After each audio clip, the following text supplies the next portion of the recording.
বুকনুক বাংলায় সবাইকে আমন্ত্রণ। আজকে আমি পড়ছি সমরেশ মজুমদার রচিত তার বিখ্যাত উপন্যাস কালবেলা।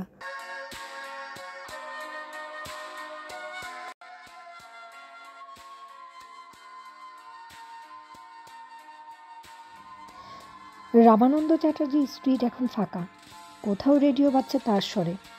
অনিমেষ ওর পুরনো হোস্টেলের সামনে দিয়ে হেঁটে আসছিল। সামনে পেছনে তাকে সন্দেহজনক কাউকে দেখতে পেল না। মহাদেবদার খবর কতটা সত্যি কে জানে, নাকি তাড়াতাড়ি যাতে সে উত্তর বাংলায় যায় তার এসব কথা বললেন। সঙ্গে সঙ্গে মনে হলো, না, এরকম ছেলে মানুষই মহাদেবদা করবেন না। আজ রাত্রে কোথায় থাকবে ভাবতে লাগলো অনিমেষ। পরমহংসের মুখ মনে পড়ল। ওর বাড়িতে গিয়ে পড়লে নিশ্চয়ই না বলবে না, কিন্তু হোস্টেলে ফেরা দরকার ছিল। খাটে তোষকের তলায় কিছু টাকা আছে, ওগুলোর প্রয়োজন। অনিমেষ ঠিক করলো পরমহংসকে রাজি করাবে তার হোস্টেলে গিয়ে সেগুলো নিয়ে আসতে। তমালকে একটা চিঠি রেখে দিলে সেই ব্যবস্থা করে দিবে। হোস্টেলের সামনে পুলিশ থাকতে পারে, কিন্তু তার ঘরের সামনে নিশ্চয়ই কেউ পাহারা দিচ্ছে না। এখন ঘটনা কি দ্রুত মোড় নিচ্ছে, অথচ আজ হোস্টেল থেকে বেরোবার সময় সে টেরই পায়নি। আর্মহার্স্ট স্ট্রিটে এসে অনিমেষ ডান দিকে মোড় নিল।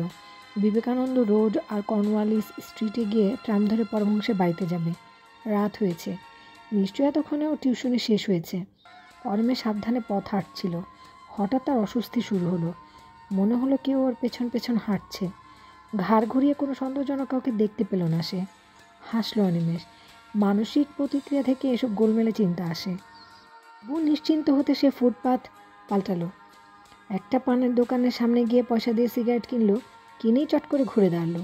খুব দ্রুত উল্টো ফুটপাতের মানুষগুলোকে লক্ষ্য করতে গিয়ে অনিমেষের চোখ একটি মুখের উপর স্থির হলো। লোকটার চোখে চোখ পড়তেই মুখ ঘুরিয়ে নিল। অনিমেষ দৃষ্টি সরাচ্ছিল না। লম্বা রোগা লোকটা যে একটু অস্বস্তিতে পড়েছে বুঝতে অসুবিধা হচ্ছিল না। এমনিতে খুব নিরীহ দেখাচ্ছিল তাকে, শুধু কিছুতেই আর এদিক চোখ ফেরাতে পারছিল না। অনিমেষে তবু সন্দেহ ছিল যে মহাদেবদার কথা মতো এই লোকই সে কিনা। সে হঠাৎ এগিয়ে পাশের কালোয়ারের গলিতে ঢুকে পড়ল। এখানকার হোস্টেলে থাকার সময় এই গলি দিয়ে ওরা শর্টকাট করতে কলেজে যেত। দুপাশে লোহালক্করের দোকান, গলিটাও সরু। দ্রুত পায়ে বেশ কিছুটা গিয়ে ডান দিকে মোড় ঘুরতে অনিমেষ পেছনে তাকালো। লোকটি হন্তদন্ত হয়ে ফুটপাত পেরিয়ে গলিতে পৌঁছে গেছে। ওর একটা হাত কোমরের কাছে সতর্ক ভঙ্গিতে রাখা। অনিমেষ পা চালালো। আর সন্দেহ করার কিছু বাকি থাকলো না। পুলিশ তার পেছনে লেগে গেছে। এখন এই লোকটাকে কোনোভাবে না কাটাতে পারলে পরমহংসের বাড়িতে যাওয়া যাবে না। কি করা যায় ভাবতে ভাবতে সে বিবেকানন্দ রোডে এসে পড়ল। রাস্তাটা পার হয়ে স্কটিশের গলিতে ঢুকে পেছনে ফিরতেই যে লোকটা তাকে দেখতে পেল, কলোয়ারের গলি থেকে বেরিয়ে এপাশ ওপাশ দেখছে। অনিমেষ একটা থামের পাশে নিজেকে গুটিয়ে লক্ষ্য করছে। লোকটা দুদিকের ফুটপাত ভালো করে যাচাই করে রাস্তা পার হচ্ছে, আর এখানে দাঁড়িয়ে থাকা উচিত নয়। অনিমেষ থামটা ছেড়ে পা বাড়াবার আগেই দেখতে পেল রাস্তার ওধারে দাঁড়ানো একটা জিপ। পাশে গিয়ে লোকটা হাত পা নেড়ে কথা বলছে। ওটা যে পুলিশের গাড়ি তা বুঝতে সময় লাগলো না, কারণ 4-5টা পুলিশের গাড়ি থেকে লাফিয়ে নামলো। অনিমেষ আর অপেক্ষা করলো না, ফুটপাত ধরে সোজা ছুটতে লাগলো স্কটিশের দিকে। আর তখনই পেছনে হইচই শুরু হলো। পুলিশগুলো ছুটছে এবার। রাস্তার বাঁক নিতেই চোখের সামনে লাল বাড়িটা যেন ছিটকে চলে গেল। অনিমেষের মনে পড়ল সেই সন্ধ্যের কথা। স্কটিশ হোস্টেলে সেই আফ্রিকান ছেলেটির সঙ্গে ট্যাক্সিতে ওরা একজন মহিলাকে এখানে নামিয়ে দিয়ে গেছিল। এই মুহূর্তে মহিলার নামটা কিছুতেই মনে করতে পারছে না, কিন্তু 35-4 টেলিফোনের এই নম্বরটা মনে করতে একটু অসুবিধা হলো না। একটু ইতস্তত করলো না অনিমেষ। চিৎকার চেঁচামেচি এগিয়ে আসছে। এখনই রাস্তায় ভিড় জমে যাবে। সামনে এগুলো লুকোবার জায়গা নেই। অনিমেষ গম্ভীর মুখে খোলা জায়গাটা পেরিয়ে লালবাড়িটার ভেতরে ঢুকে আড়ালে দাঁড়ালো। পুলিশের সামনে রাস্তা দিয়ে ছুটে গেল খানিক, তারপর দাঁড়িয়ে পড়ে চারপাশ তাকাতে লাগলো। ঠিক এমন সময় পেছনে একটা গলা আচমকা কথা বলে ওঠায় অনিমেষ চমকে গেল। কাকে চাই? অনিমেষ দেখলো একজন বৃদ্ধ ধুতি ফতুয়া পরে তার দিকে সতর্ক চোখে তাকিয়ে আছে। কিছুতেই নামটা মনে করতে পারল না অনিমেষ। থম্বটোর নাম মনে পড়েছে, এমনকি ভদ্রমহিলার হাসিও, কিন্তু অথচ এর বেশি ইতস্তত করলে এখানে দাঁড়িয়ে থাকা চলবে না। বাইরে বেরোলে আর রক্ষে থাকবে না, এটাই স্পষ্ট। কুলকুল করে ঘামতে লাগলো সে। তার কোনো রকমে নিজেকে সামনে জিজ্ঞাসা করলো, এই বাড়িতে 3540 ফোন কোন ফ্ল্যাটে আছে জানেন? টেলিফোন? কী দরকার? বুড়োর গলায় সন্দেহ। আমি টেলিফোন অফিস থেকে আসছি। মিথ্যে কথাটা খুব দ্রুত অনিমেষের জিভে এসে গেল। ও, দোতলায় বাঁদিকে। ওই একটি টেলিফোন আছে এ বাড়িতে। নাম্বার ফাম্বার জানি না। ভদ্রলোক ঘাড় নাড়লেন। অনিমেষ আর দাঁড়ালো না, সামনের সিঁড়ি দিয়ে দোতলে উঠে এলো। বাদিকের ফ্ল্যাটের দরজা বন্ধ, কলিং বেল হাতে রাখলো সে। জল তরঙ্গ বাজল। অনিমেষের মনে হলো, বুড়োটা যদি এখন বাইরে বের হয়, পুলিশ যদি জিজ্ঞাসাবাদ করে, তাহলে তো উপায় থাকবে না। ব্যস্ত হয়ে আবার সে কলিং বেল টিপতেই দরজা খুলে একজন বৃদ্ধা উঁকি মারল। কী চাই? কি আশ্চর্য ব্যাপার! মুখ খুলতেই নামটা জিভে এসে গেল। অনিমেষ জিজ্ঞাসা করলো, শিলা সেন আছেন? আপনার নাম? অনিমেষ মিত্র। পরিচয় দিয়ে অনিমেষের মনে হলো শিলা সেন হয়তো বুঝতেই পারবে না সে কে। এত বছরের অদর্শন সে সামান্য পরিচয়কে ভুলিয়ে দেওয়ার পক্ষে যথেষ্ট। তাই সে আর একটু জুড়ে দিল, স্কটিশ কলেজের হোস্টেলে আমি থাকতাম। মিনিট 3 অপেক্ষা করতে হলো অনিমেষকে। এখন 1 সেকেন্ড 1 ঘন্টার মতো দীর্ঘ মনে হলো। পুলিশগুলো যদি নিচে সেই বৃদ্ধের সঙ্গে কথা বলে, তাহলে এখানে চলে আসতে পারে। আর শিলা তো দেরি বা করছেন কেন? যদি ভদ্রমহিলা তাকে চিনতে না পারে, তাহলে তো হয়েই গেল। তখন রাস্তায় গিয়ে লুকোবার উপায় নেই। মাথায় শিলা সেনের কথাটা আচমকাই এসে গেল। আধখোলা দরজার সামনে অনিমেষ তখন প্রায় অসহিঞ্চু আহ্বান এলো। মহিলা তাকে ভেতরে আসতে বলল। সাজানো টেবিল চেয়ার দেখে বোঝা যায় এটাই বসবার ঘর। অনিমেষ আরেকটায় বসতে গিয়ে দেখলো সেখানে ধুলোবালি পুরো হয়ে আছে। অনেক দিন কারো হাত পড়েনি এখানে। বৃদ্ধা বলল, দিদিমণি এখানে আসতে পারবে না। তারপর একটু উদাসী গলায় জানালো, তেনার শরীর খারাপ। অনিমেষের নজর বাইরের দরজার দিকে। শেষ কথাটা শুনে হতাশ হলো। শিলা সেন যদি অসুস্থ, তাহলে ভিতরে আসতে অনুমতি দিলেন কেন? এই বাড়িতে কি আর লোকজন নেই? কেমন চুপচাপ চারধার। অনিমেষ বলল, আমি কে কে দেখতে যেতে পারি?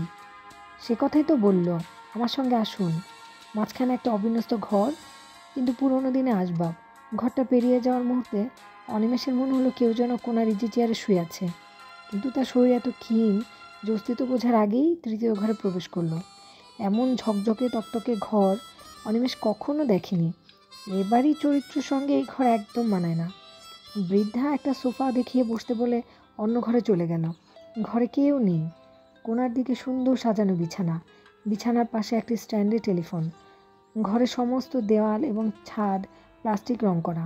দেওয়ালের গায়ে লম্বা রঙিন কাবার্ড। এমনকি ঘরের মেঝেতেও রঙিন টাইলস সাজানো। এ ঘরের মালিকের শৌখিন মেজাজ এক পলকেই ধরা পড়ে যাচ্ছে। অনিমেষের সোফায় বসতে যাচ্ছিল, উঠল অনিমেষ। সামান্য কয়েকটা বছরের ব্যবধানে একটু পরে যিনি ঢুকলেন, তাকে দেখে চমকে উঠল অনিমেষ। সামান্য কয়েকটা বছরেই মানুষের চেহারা কি এত দ্রুত পাল্টে যায়? অনিমেষ কথা খুঁজে পাচ্ছিল না। কি খবর? এতদিনে মনে পড়ল? ও মা, এই যে দেখছি পুরুষ হয়ে গেছো। শিলা সেন হাসলেন।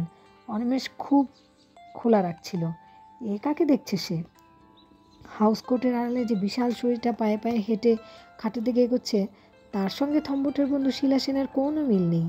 মাথায় একটা কালো রুমাল বাঁধা, চোখে গগলস, মুখে যেন থোকা থোকা মাংস কেউ ছুঁড়ে মেরেছে। বিভৎস একটা মাংসের পিণ্ড হয়ে শিলা সেন খাটে বসলো। বসে আবার হাসলেন। আমাকে দেখে নিশ্চয়ই চমকে উঠেছ? মুখের উপর বাড়তি মাংসের মাঝে পোড়া ভাঁজ হাসিটা করুণ করে তুলেছিল। এই সামান্য বছর বয়সে অনিমেষ অনেক রকম মুখ দেখেছে। তিস্তার বুকে নৌকার বসে, সেই বন্যার সময় রিলিফ দিতে কুষ্ঠরোগীদের গ্রামে গিয়ে অনেক গলিত বিকৃত মুখ দেখে সে অভ্যস্ত। সেই সব স্মৃতি এখন বুকের মধ্যে কোনো ভয়ঙ্কর ছাপ নিয়ে বেঁচে নেই। কিন্তু এই মুখটাকে এমন নাড়া দিল যে অনিমেষ চোখ বন্ধ করতে পারলে বড় আরাম পেত। কি হয়েছে আপনার? নিজের কণ্ঠস্বর অচেনা ঠেকল অনিমেষের। ও কিছু না। তুমি কেমন আছো? আমি ভালোই, কিন্তু হঠাৎ কি মনে করে? এদিক দিয়ে যাচ্ছিলাম, ভাবলাম, কি করছো এখন? পড়াশোনা শেষ হয়েছে? না, বোধহয় শেষ হবে না। সে কি? কেন? সে অনেক কথা, কিন্তু আপনার অবস্থা কি? সেও অনেক কথা, বলেই হাসলেন শিলা সেন। ঠিক সেই সময় বাইরের দরজায় শব্দ হতে অনিমেষ চমকে উঠল। শিলা সেন বলল, আবার কে এলো? কয়েক মুহূর্ত বাদে সেই মহিলা দরজায় এলো। ঘরে ঢুকে সোজা শিলা সেনের কানের কাছে মুখ রেখে কিছু বলল। ওই বিকট শরীর নিয়ে সঙ্গে সঙ্গে সোজা হয়ে বসলো শিলা সেন। সে কি? এখন পুলিশ কেন? দরজা খুলেছিস? না, ফুটো দিয়ে দেখলাম।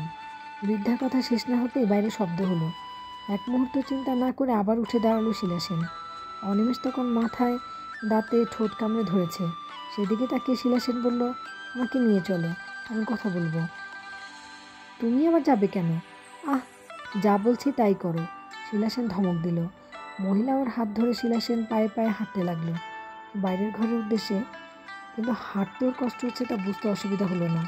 ওরা ঘরের বাইরে যাওয়া মাত্র অনিমেষ চট করে উঠে দাঁড়ালো। এখান থেকে অবিলম্বে পালানো দরকার। পুলিশ নিশ্চয়ই ফ্ল্যাট সার্চ করবে।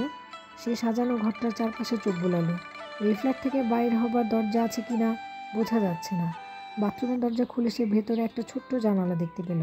জানালাতে কোনো গারদ নেই, কিন্তু এখান দিয়ে লাফিয়ে নিচে পড়া তার পক্ষে অসম্ভব। ফাঁদে পরে ইঁদুরের মতো অসহায় লাগছিল অনিমেষের। এরকম বোকার মতো ধরা দেওয়ার চেয়ে ওই জানালা দিয়ে একবার সাহস করে গেলে কেমন হয়। সে জানালা দিয়ে ঝুঁকে নিচের দিকটা জরিপ করলো। জানালার অনেক নিচে একটা পাইপ দেয়াল বেয়ে নেমে পড়েছে। সেটা হাতের নাগালে পেলে একটু চেষ্টা করা যায়, তবে তার আগে বাথরুমের ছিটকানি ভেতর থেকে বন্ধ করে দিতে হবে কিছুটা সময় পাওয়ার জন্য। দরজাটা বন্ধ করতে গিয়ে ভেতরে গলা শুনতে পেল অনিমেষ। শিলা সেন বেশ যন্ত্রণায় গলার কথা বলছে। সামান্য অপেক্ষা করে সে বুঝতে পারল পুলিশ এই ঘরে আসেনি এখনও। বাড়ি সার্চ করলে তারা শিলা সেনকে ছেড়ে দিত না। এটা খুলতেই চোখে পড়ল বিছানায় বসে শিলা সেন হাঁপাচ্ছে, তার মুখ অনিমেষের দিকে ফেরানো। খুব ভয় পাইয়ে দিয়েছিলে তুমি, তো একেবারে পুলিশ টেনে নিয়ে এলে। শিলা সেনের কণ্ঠস্বরে তারল্য নেই। উপায় ছিল না। তারা আছেন? না, ভয় নেই, নিশ্চিন্তে বসো। অনিমেষ স্বস্তির নিঃশ্বাস ফেলল। শিলা সেন কীভাবে পুলিশকে কাটালো তা সে জানে না, কিন্তু বিভৎস চেহারার মানুষটি তার কাছে ভীষণ কৃতজ্ঞ হয়ে রইল। সোফায় বসলে শিলা সেন জিজ্ঞাসা করল, কী হয়েছে বলো তো?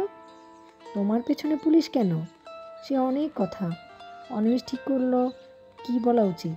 তা তো বুঝলাম, তুমি চুরি ডাকাতি করেছো এটা তো আমি ভাবতে পারছি না, কিন্তু ওদের কথাবার্তা শুনে বুঝলাম তুমি খুব ভয়ঙ্কর লোক। শুনে আমি হেসে বাঁচি না। নাক টিপলে দুধ বের হয়, তাকে আবার ভয়ঙ্কর বলা হচ্ছে। শিলা সেন হাসতে চেষ্টা করতে মুখটা আরও বিভৎস হয়ে গেল। এতক্ষণ এই দৃশ্য অনিমেষের শুয়ে গেছে। অনিমেষ বলল, আমার কিন্তু যথেষ্ট বয়স হয়েছে। তাই নাকি? সত্যি? ওর বলার ধরনে অনিমেষ একটু মজা পেল। আগের শিলা সেনের সুন্দর মুখের এই ধরনের রসিকতা চমৎকার মানিয়ে যেত। এখন কণ্ঠস্বর একই থাকলেও মুখ বিশ্বাসঘাতকতা করেছে। এই মুহূর্তে শিলা সেন নিশ্চয়ই সে কথা ভুলে গেছে। অনিমেষ এমন ভাব করলো যেন মুখের এই বিকৃতি তার খেয়াল নেই। সত্যি কথাটা বলো তো এবার, পুলিশ খুঁজছে কেন? বলছি, কিন্তু কী বলে ওদের বিদায় করলেন?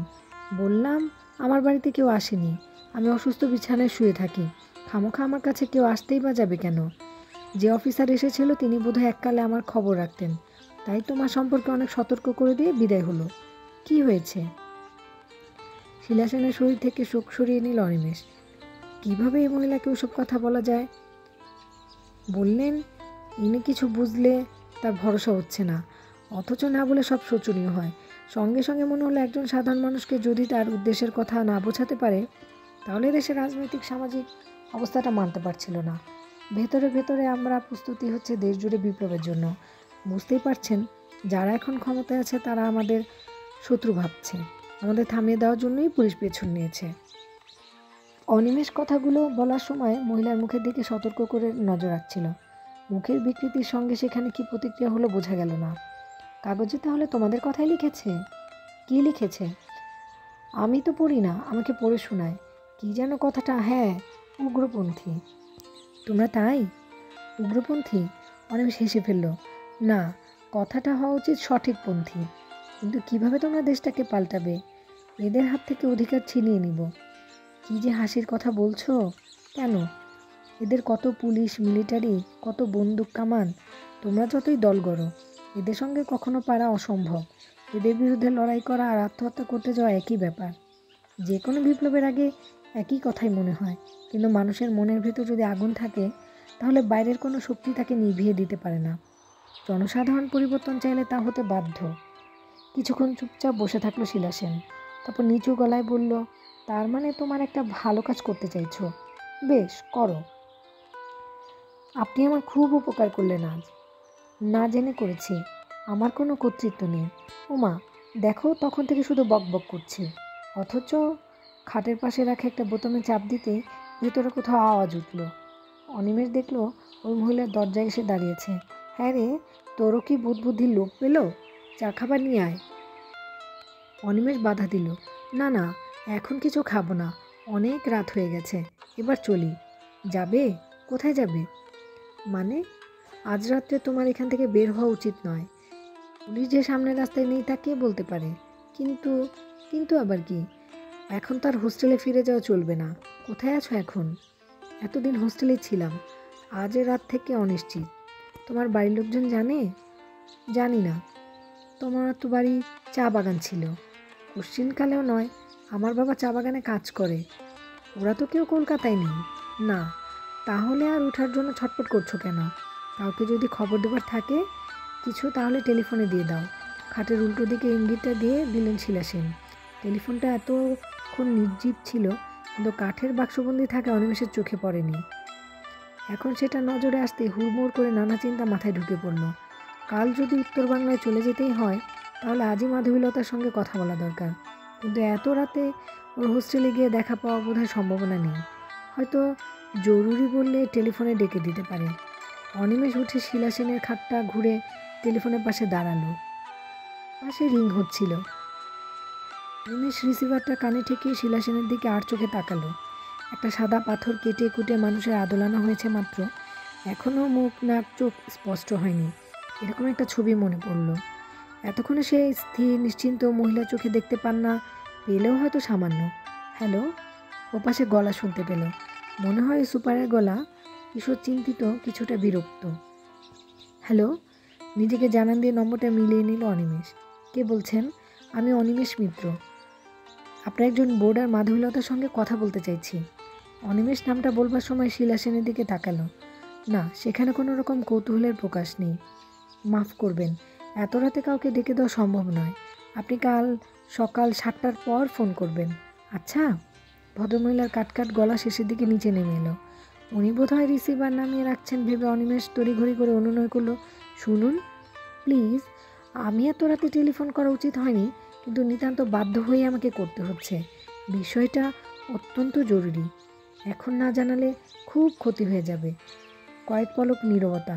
তারপর মহিলা জিজ্ঞেস করলো, আপনার নাম আরেকবার বলুন। অনিমেষ মিত্র। একটু ধরুন। ওপাশে রিসিভার টেবিলের উপর নামিয়ে রাখা শব্দ হলো। মিনিট 2 বাদে অপেক্ষার যন্ত্রণায় কাটল অনিমেষের। এ ঘরেও কোনো শব্দ নেই। শিলা সেনের শরীর একই ভঙ্গিমায় খাটের উপর বসে আছে। পাশে শোনা গেল, দেখুন, এত রাতে আমরা টেলিফোন অ্যাটেন্ড করতে চাই না, তবে আপনার নাম ধরে ও ফর্মে আছে বলে আর একটু ধরুন, খবর পাঠাচ্ছি। স্বস্তির নিঃশ্বাস পড়ল অনিমেষের। যাক, ফাড়া কাটলো তাহলে। আজব মহিলা বটে। ফর্ম ভেরিফিকেশন করে তার কথা বলা অনুমতি দিল। একটু বাদেই মাধবীলতার গলা শুনতে পেল, প্রচণ্ড উদ্বেগ। হ্যালো। আমি বলছি। অনিমেষ মৃদু হাসল। কী ব্যাপার? মাধবীলতা আরও অবাক। জরুরি কথা বলতে ফোন করা লাগলো। তোমার অসুবিধা হলো না তো? সেই ঠিক আছে। কি হয়েছে? আমাকে নর্থ বেঙ্গল চলে যেতে হচ্ছে। নর্থ বেঙ্গল? তোমাকে সম্ভাবনার কথা বলেছিলাম। ও, কিন্তু এখনই? কলকাতায় থাকা আমার পক্ষে নিরাপদ নয়। কোত্থেকে বলছো? অনিমেষ আরেকবার শিলা সেনের দিকে তাকালো। প্রতিক্রিয়া কিছু বোঝা যাচ্ছে না। অনিমেষ জবাব দিল, একজনের বাড়ি থেকে। আজ এখানে থাকতে হবে। বাইরে পুলিশ ঘুরছে। কখন যাবে? কালই। যাওয়ার আগে দেখা হবে না? জানি না, হয়তো নয়। তোমার কাছে আমার জিনিসপত্র কেউ পৌঁছে দিয়ে আসবে, সেগুলো রেখে দিও। আচ্ছা। আর শোনো, পুলিশ যদি তোমাকে আমার ব্যাপারে জিজ্ঞাসাবাদ করে, স্রেফ অস্বীকার করবে। ওরা যে যাবেই তা বলছি না, যদি যায়। ওসব চিন্তা করতে হবে না। কিন্তু এত তাড়াতাড়ি কী করে হয়ে গেল? হয়ে গেল কেন জানি না। আমি কি তোমার কাছে যাব? কখন? এখন? এত রাত্রে? এমন কিছু রাত হয়নি, তোমায় দেখতে ইচ্ছে করছে। উহু, এখানে পুলিশ তোমাকে সন্দেহ করবে। তাছাড়া হোস্টেলে তোমাকে থাকতে হবে। হঠাৎ শিলা সেনের গলা কানে এলো।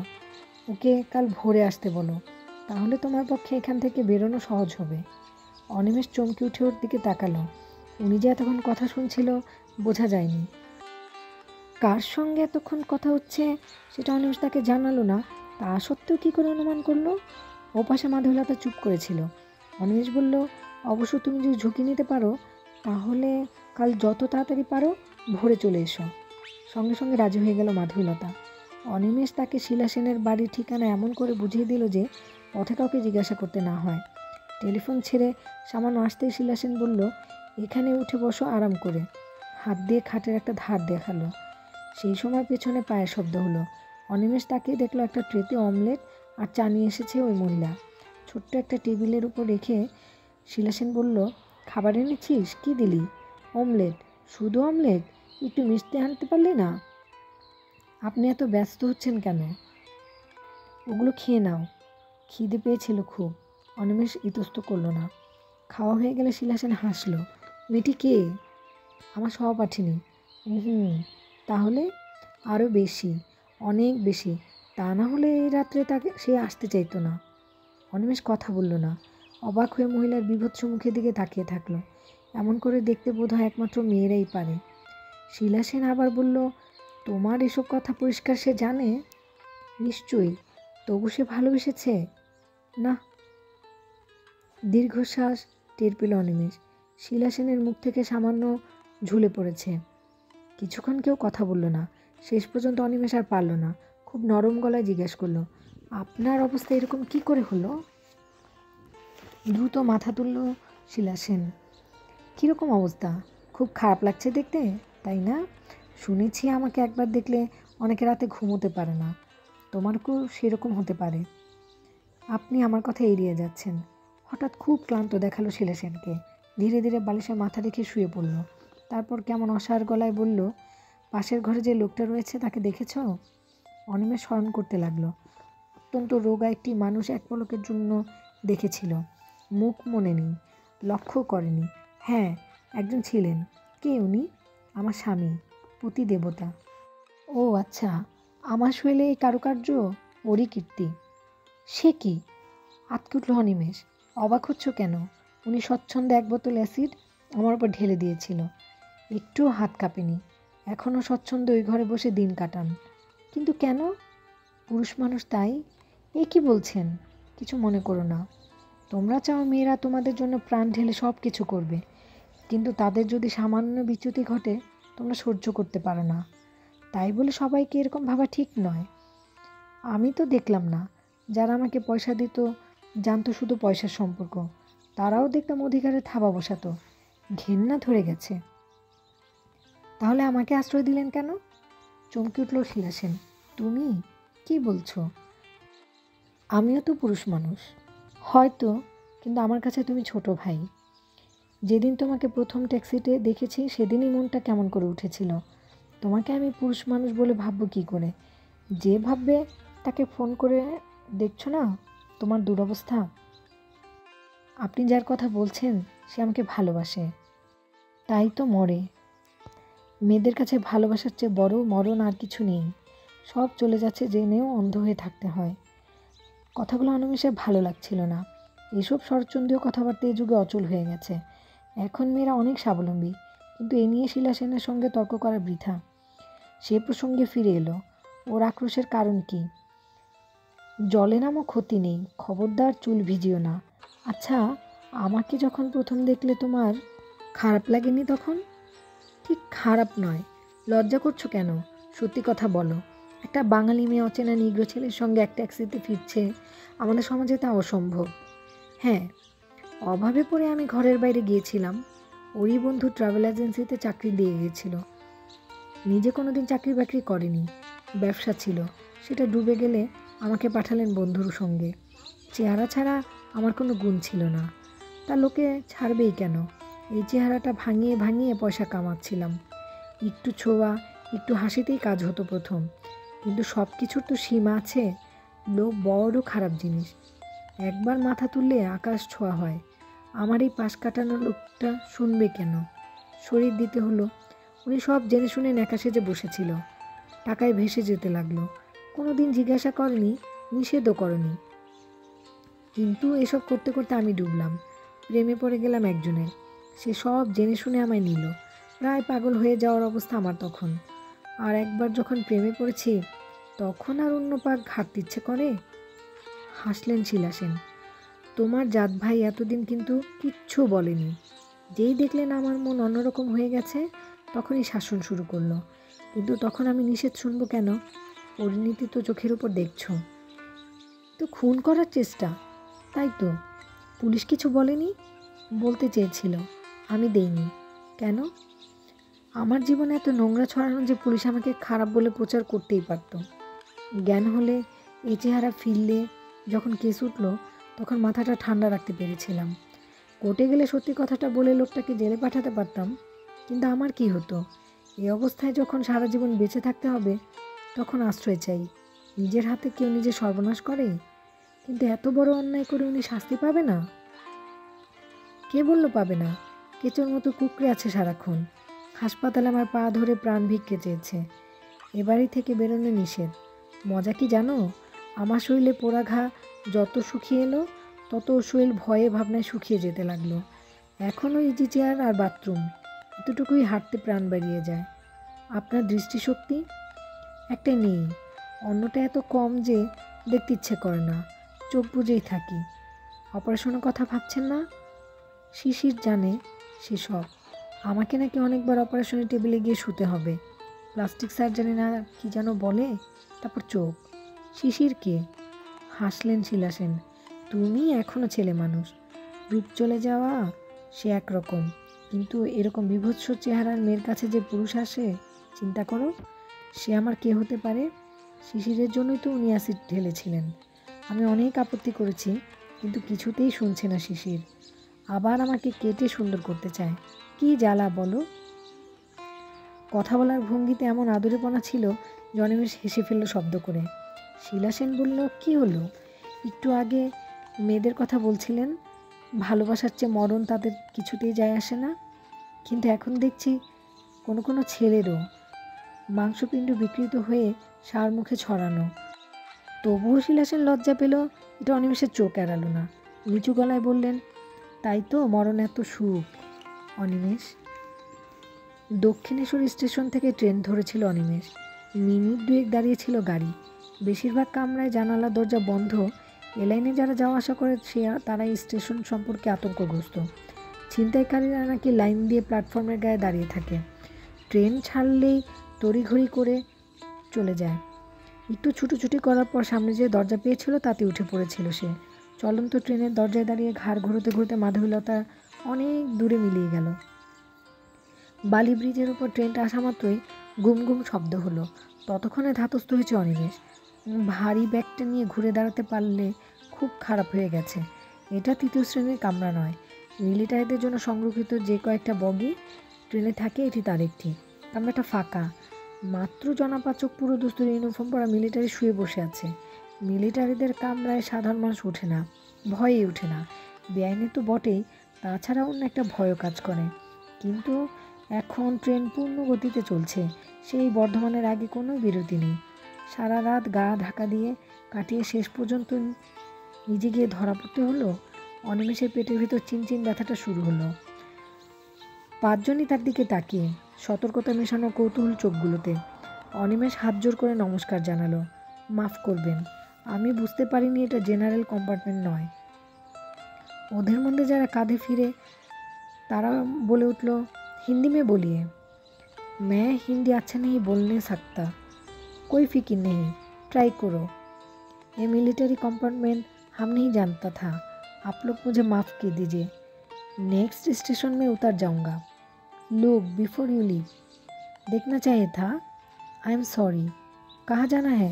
শিলিগুড়ি। টিকিট ले लिया? অনিমেষ পকেট থেকে টিকিটটা বের করে দেখালো। What's your profession? स्टूडेंट। तो ठीक है, বৈঠক যাইয়ে। হাত বাড়িয়ে পাশের খালি জায়গায় দেখিয়ে দিল লোকটা। এতটা আশা করেনি অনিমেষ।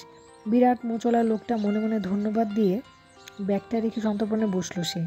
ট্রেন হু হু করে ছুটছে। অনিমেষ দেখলো সবকটি চোখ তাকে লক্ষ্য করছে। क्या पढ़ता है आप? एमए। शाबाश, बृहद पढ़ा लिखा आदमी है आप। मैं तो कल इसका मुख नहीं देखा है। आपका शुभ नाम? অনিমেষ মিত্র। সঙ্গীদের সঙ্গে আলাপ করিয়ে দিল লোকটা। শক্ত হাতগুলো এগিয়ে এলো হাত মেলাতে। কয়েক মিনিটের মধ্যে আড়ষ্টতা কেটে গেল। কিছুক্ষণের মধ্যে অনিমেষ বুঝতে পারল লোকগুলো খুব হাসি খুশি ও গল্প করতে উস্তাদ। ভারতীয় সামরিক বিভাগে এবং নিচু তলায় কাজ করে, কিন্তু কোনো রকম কমপ্লেক্স নেই। আমি একজন জওয়ান, দেশ রক্ষা আমার কর্তব্য, এই বোধ প্রত্যেকের। এতদিন এইসব কথা শেখানো বুলির মতো মনে হয়েছে অনিমেষের। কেউ বললে হাসি পেত, কিন্তু এখন এই त्रिलोक সিংকে জিজ্ঞাসা করল অনিমেষ, আপনার দেশ পাঞ্জাবে? নেহি জি, হরিয়ানা। গাঁও কা আদমি হ্যাঁ হাম। কিতনে দিন চাকরি করছেন? 20 সাল হয়ে গেছে। আপনাদের গ্রামের অবস্থা কেমন? গ্রামের অবস্থা যেমন হয় ভালো। আমরা 3 ভাই, আমি মিলিটারিতে, আরেকজন দিল্লিতে ট্যাক্সি চালায়, আর বড় ভাই ক্ষেতির কাজ করে। আমাদের গ্রামের প্রতিটি বাড়ির একজন ইন্ডিয়ান আর্মিতে কাজ করে। আপনি বিয়ে থা করেছেন? সঙ্গে সঙ্গে কামরায় হাসির রোল উঠল। প্রতিটি মুখের দাঁত দেখা যাচ্ছে। ত্রিলোক সিং এর পাশের লোকটি বলল, আরে সাদি কি কথা বলছো? ওর মেয়ের বিয়ে হয়ে গেছে, তাই নিয়ে তো আমরা সমস্যা। অনিমেষ অবাক হলো। এই লোকটির স্বাস্থ্য দেখে বয়স মাপা মুশকিল, কিন্তু মেয়ের বিয়ে হয়ে গেছে ভাবা যায় না। সে জিজ্ঞাসা করলো, সমস্যা কেন? লোকগুলো আবার একচোট হাসলো। ত্রিলোক সিং হাসছে না, কিন্তু ঘন ঘন মাথা নাড়ছে আপত্তিতে। সমস্যা নয়, ওর মেয়ের বয়স 15, জামাইয়ের 27, এদিকে ওর জরুর বয়স মাত্র 29। জামাই চায় শাশুড়ি মাঝে মধ্যে তার বাড়িতে গিয়ে থাকো। সেটা কি সম্ভব? ত্রিলোক সিং হাত পা নেড়ে বলল, এসব কথা শুনবে না, বৃহৎ বুড়াবাদ। আমার জামাই মাটির মানুষ, ইঞ্জিনিয়ার, কিন্তু গ্রামে নিজেই ট্রাক্টর চালায়। আমার বউকে মায়ের মতো সম্মান দেয়। ইয়ে কিতাব কি বাত হ্যাঁ, আমরা 10 মাস বাড়ির বাইরে থাকি, আমাদের বউরা কে কী করছে জানতে পারবে? আর 29 বছরের শাশুড়ি আর 27 বছরের জামাই, কম্বিনেশনটা খুব খারাপ। লোকটার কথা শেষ না করতেই ত্রিলোক সিং হাত তুলে তেড়ে গেল তার দিকে। আর সবাই হৈ হৈ করে ওদের ছাড়িয়ে দিতে ব্যাপারটা স্রেফ মজা, আর ত্রিলোকও জানে। বেশ খুশ মেজাজে তারা ফিরে এলো। বসে বলল, বাঙ্গাল কা ইয়ে কানুন আচ্ছা নেই হ্যাঁ। কী ব্যাপার? এই যে তোমরা 30-40 সাল তক বিয়ে কর না, মেয়েরা 30 সাল পর্যন্ত একা একা ঘুরে, খুব খারাপ। আরে যৌবন তো 15 বছর বয়সে, 15 থেকে 30-এর মধ্যে যদি তাকে এনজয় না করো তাহলে কী লাভ? পাকা কলা খেতেও ভালো লাগে, কিন্তু হেজে গেলে কি আর স্বাদ পাওয়া যায়? বিয়ে করবে কি করে, খাওয়াবে কি? পরিশ্রম করো, রোজগার করো।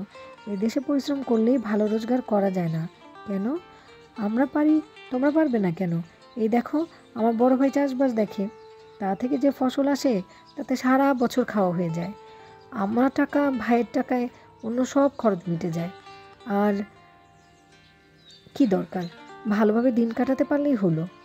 তোমার কোনো সমস্যা নেই? কী সমস্যা? জোরদারের অত্যাচার, পলিটিক্যাল পার্টির বিশ্বাসঘাতকতা, যা আয় তা থেকে ব্যয় বেশি, চারধারে ধান্নাবাজ লোক, কিছু করা যাচ্ছে না, এসব সমস্যা নেই? ত্রিলোক সিং একটু ভাবল, তারপর বলল, এইসব সমস্যা সব জায়গায়, কিন্তু সমস্যা আছে বলে তোমরা যদি হাত গুটিয়ে বসে থাকো তাহলে তো দোষ তোমাদের। বাঙালিরা কাম করে না, শুধু বাদ করে। অথচ আমি সুভাষ বোসের নাম জানি, তিনি হিন্দুস্তানের শেষ ছিলেন। আমার ঠাকুরদা তাকে দেখেছেন। তিনি কি করে সারা দুনিয়ায় সম্মান পেলেন? দেখো, বাংলাদেশের মানুষ স্বাধীনতার পর 10 ডবল হয়ে গেছে। পাকিস্তান থেকে জলের মতো লোক এসেছে। চাষের জমি সব জোরদার বড় লোকের হাতে। জিনিসপত্রের দাম আকাশ ছোঁয়া। একটা লোক সারাদিন পরিশ্রম করে যে টাকা পায় তাতে তার এক পেটই ভরে না। এখানে মুষ্টিমেয় কিছু লোক আরামে থাকে, সরকার তাদের মদদ দেয়। মানুষের সামনে যখন কোনো রাস্তা থাকে না, ঠিক তখনই দিশেহারা হয়। তোমরা জানো না এই কথা বলছো। ত্রিলোক সিং কিন্তু অনিমেষের কথা মানতে চাইল না। অনিমেষ লক্ষ্য করল, দেশের সরকারের বিরুদ্ধে এই লোকটির কোনো বিরূপ মনোভাব নেই। ওর মনে পড়ল কোথায় যেন পড়েছিল, ভারত সরকার বিভিন্ন প্রদেশের সঙ্গে সমান ব্যবহার করে না। পশ্চিম পাকিস্তান থেকে কবে সব মানুষ তাড়িত হয়েছে এদেশে এসেছে, তার প্রত্যেকেই যথেষ্ট সাহায্য পেয়েছে। ক্ষতিপূরণ, কম মূল্যে জমি পেয়ে তারা এদেশে নিশ্চিন্ত হয়েছে। কিন্তু এই দৃষ্টিভঙ্গি অনুমান পূর্ব থেকে আসা মানুষগুলোর জন্য হয়নি। পাঞ্জাব, হরিয়ানা চাষবাসের উন্নতি সম্ভব হয়েছে সরকারের সরাসরি চেষ্টার ফলে, যা এই প্রান্তের মানুষ ভাবতে পারে না।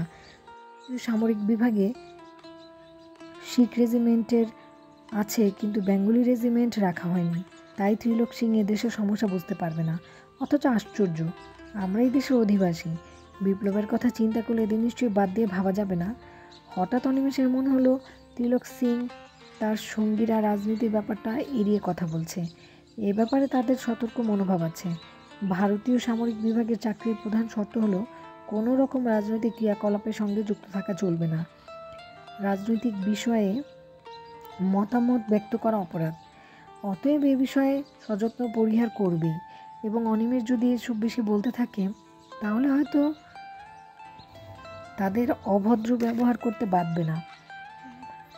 বর্ধমান স্টেশনে গাড়ি থামলে অনিমেষ উঠে দাঁড়ালো। বাইরে যাত্রীরা ট্রেনে ওঠার জন্য ছুটোছুটি করছে। 2-3 জন এই কামরার দরজায় সুটি মেরে ভয়ে সরে যাচ্ছে। এদেশে এখনও মিলিটারিদের সম্পর্কে প্রচুর ভীতি ছড়িয়ে আছে। অনিমেষ ব্যাগ হাত দিতে হা হা করে উঠল। আরে যাচ্ছ কোথায়? এই তোমাদের কামরা, আমাদের বর্ধমান নেমে যাব বলেছিলাম। তাই বলেছিলে? তুমি যাবে কোথায়? শিলিগুড়িতে। তাহলে এখানে নামছো কেন? বসো, এখন তুমি আমাদের বন্ধু হয়ে গেছো, এখানেই আরাম করো। অনিমেষ স্বস্তির নিঃশ্বাস ফেলল। বাইরে যা ভিড়, তাতে অন্য কামরায় কীরকম জায়গা পেত তা সন্দেহ ছিল। তাছাড়া মিলিটারির কামরায় স্বর্গের চেয়েও নিরাপদ। কোনো পুলিশের অনুচর যদি এই ট্রেনে থাকে তাহলে সে ভুলেও সন্দেহ করবে না একজন উগ্রপন্থী মিলিটারির কম্পার্টমেন্টে যাচ্ছে। দুপুরের খাওয়াটা ওরা জোর করেই খাওয়ালো, রুটি আর সবজি। লোকগুলোই সামান্য খাবার খুব নিষ্ঠার সঙ্গে খেয়ে নিল তৃপ্ত মুখে। অনিমেষ মন খুলে খেতে পারল না। এ ধরনের রান্নায় সে অভ্যস্ত নয়। বাস্তবিক এরা যে অল্পে তুষ্ট হয় সেটা থাকতে পারে সামনাসামনি না দেখলে বিশ্বাস করা মুশকিল।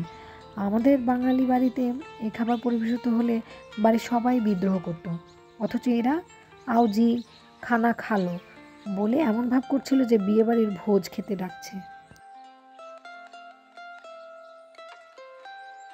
বুকনুট চ্যানেলটির সাথে থেকেও সাবস্ক্রাইব করো। নেক্সট পর্ব শোনার আমন্ত্রণ রইল।